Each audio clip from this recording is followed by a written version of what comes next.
Chapter 17, we will talk about audit sampling when we are testing the details of the balances of accounts.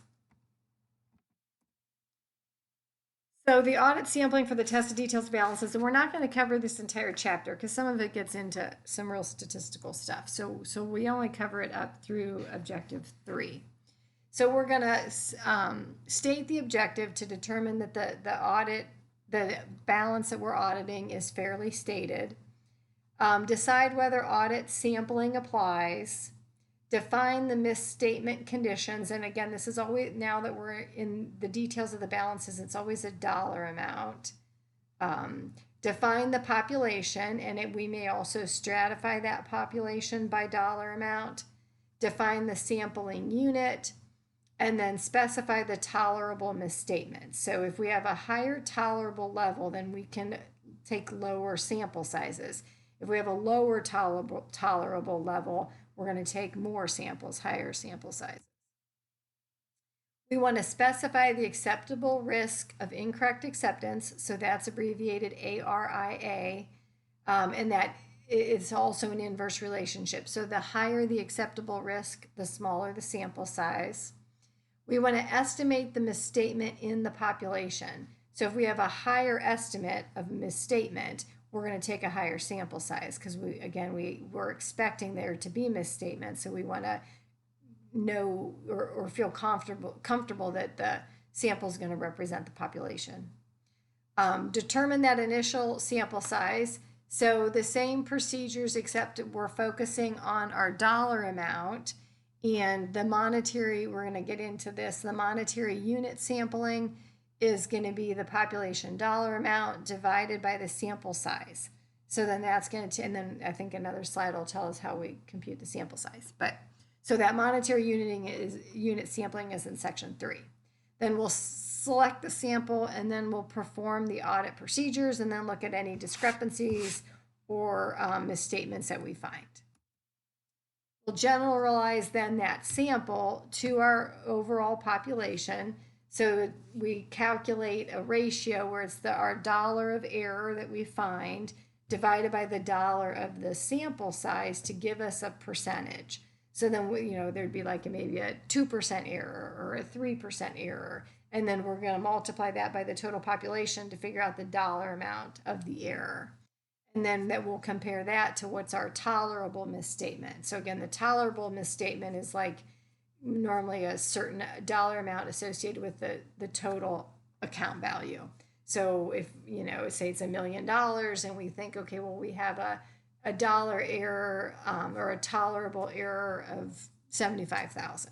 So as long as our dollar error that we calculate isn't more than 75, if it's less than 75,000, it's not an issue. If it's more than that, then it becomes a discrepancy that we're going to have to consider. Analyze the misstatement. Again, determine, is it a specific process that's responsible? Was it just human error? How does that misstatement that we did uncover affect the audit of our balance? And then we'll decide the acceptability of the population, again, based on this audit sampling that we've done. So then this kind of gives you some different factors that impact that acceptable risk of incorrect acceptance, so that ARIA. So if we have effectiveness of our internal controls, that would increase our acceptable risk of incorrect acceptance and then decrease our sample size. If there's a likelihood of misstatements, so we expect that there are misstatements. No. So I guess the next thing says we don't expect it. Misstatements are considered unlikely. So if we are looking at our likelihood of misstatements and saying they're unlikely, again, that'll increase our acceptable risk of incorrect acceptance and decrease our sample size. If it was the reverse of that, like I was starting to say, if we thought it was likely, it's going to decrease our acceptable risk of incorrect acceptance and increase our sample size. Our substantive test of transactions, like if we did some substantive testing and we found no exceptions, no issues, again, that's a good thing. It'll increase our acceptable risk of incorrect acceptance and decrease our sample size. if we have an acceptable audit risk, so we've considered this company, we think bankruptcy chances are low, the company's doing fine, the outlook is fine, that also will increase the acceptable risk of incorrect acceptance and decrease our sample size.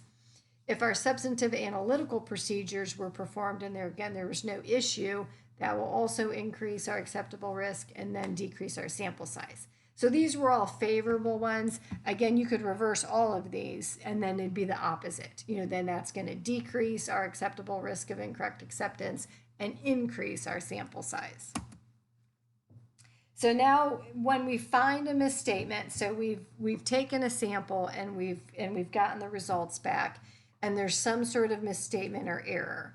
So we can hold off and say, well, we're not going to take any action at this point, because again, the auditors want to do everything as efficiently as possible, because everything, costs money and gets charged to the audit.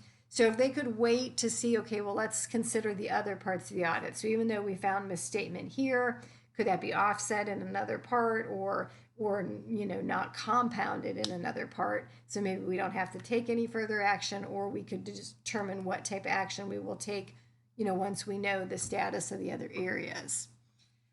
We could then, so we could hold off and take no action, or we could perform expanded audit tests in the specific areas where we are identifying that there's some issues.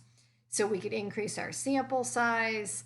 But again, like if we're talking about accounts receivable, we really have a window of time to do that as close to the balance sheet as possible. So if we've waited till we get all these confirmations back and then now we discover errors, it's going to be too late to go back and increase that sample size. So we would have to do something else. So it again depends on what type of a sample that we're looking at. We can ask the clients to adjust their account balance. If it was a process, so that say it's just one mistake, we found one error, correct it, so that the balance is going to be corrected on the financial statements.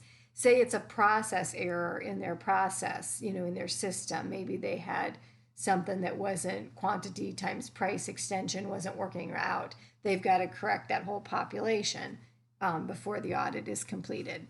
If they would not correct it, then we could refuse to issue an unmodified opinion.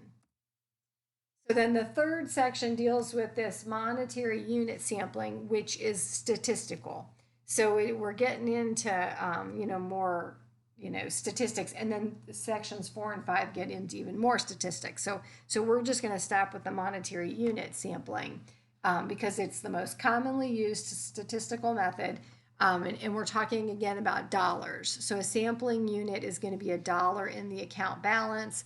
The population size is going to be the total dollar value of the account. The sample selection is done using that probability proportional to size. So again, that would end up testing the higher dollar amounts of accounts.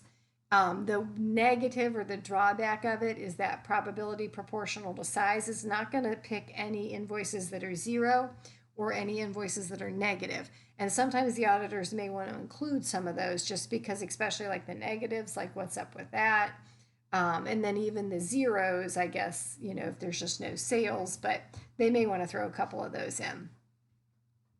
Then the misstatement bound, what that is it's the estimate of the overstatement. So they call it misstatement bound.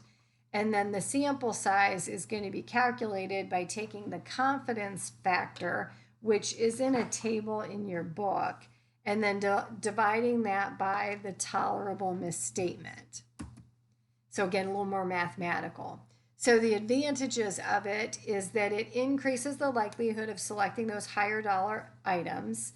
And then sometimes when we select those higher dollar items, it could be multiple items that will then be tested at once. So it'll save the auditor a little bit of time. It's easy to apply, and then you come up with a statistical conclusion. Again, it's kind of mathematical. So whereas our non-statistical methods are less, they're just non-statistical. So they just don't have that mathematics based or that objectivity based. They're a little more subjective. The disadvantages is that misstatement bounds might be too high, and then larger samples may then be required. So then, like if we get those misstatement bounds at a high dollar amount, then the auditor's response to that is going to say we need to take more samples. And then sometimes, again, depending on how many transactions and the dollar amounts and all those things, it may require the auditor to use computer software. Normally, your big audit firms have those computer softwares that they can do that. But again, that is one of the drawbacks. And then, like I said, we're going to skip over objective 4 and 5, which are very statistical. So that is it then for this chapter.